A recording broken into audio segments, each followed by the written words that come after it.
So you think Diggs is out? No, Gabe Davis going to be the one right now. They're just not going to bring him back. Should we sign him?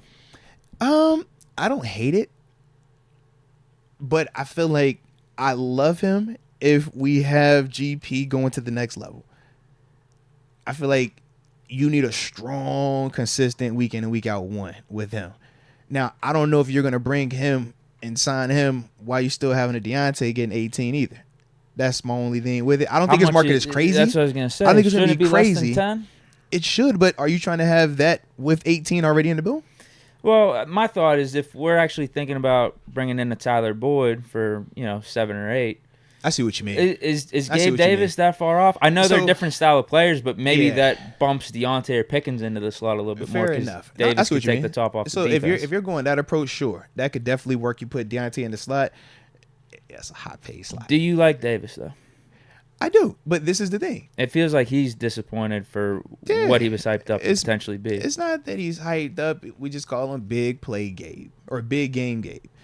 You're going to go through about 3 or 4 games where he might have 1 catch for 7 yards. And you're just like, all right. But he's constantly taking the top off defense. They're constantly running with him. Then you're going to get the game where he has 4 catches for about $185 and 2 tutties. And you're like, oh, my God, this is the next coming to Randy Moss. But he does that in the biggest games. Multiple games versus the Chiefs, he's done it. Multiple playoff times, you've seen him step up. You're like, all right, I've seen certain moments from him. This year he was hurt. But it's like you've seen moments where, yeah, this dude has that type of potential.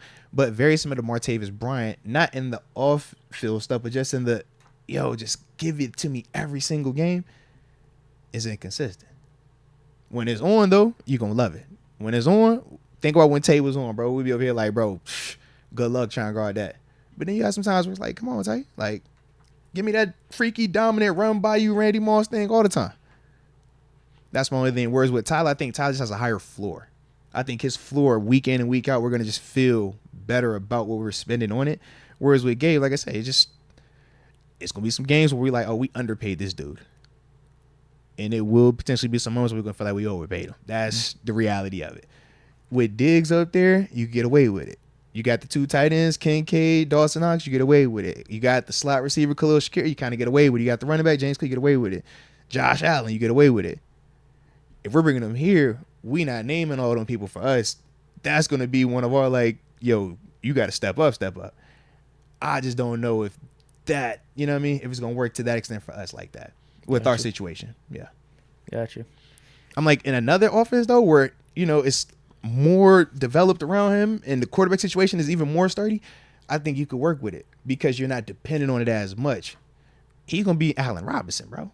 Like, he getting reps. And we're going to depend on him to open up stuff pass-wise, be more consistent. And I just don't know if he's going to be able to do that after watching him for 4 years up in Buffalo and we still having the same convo around him right now. Sure. Yeah.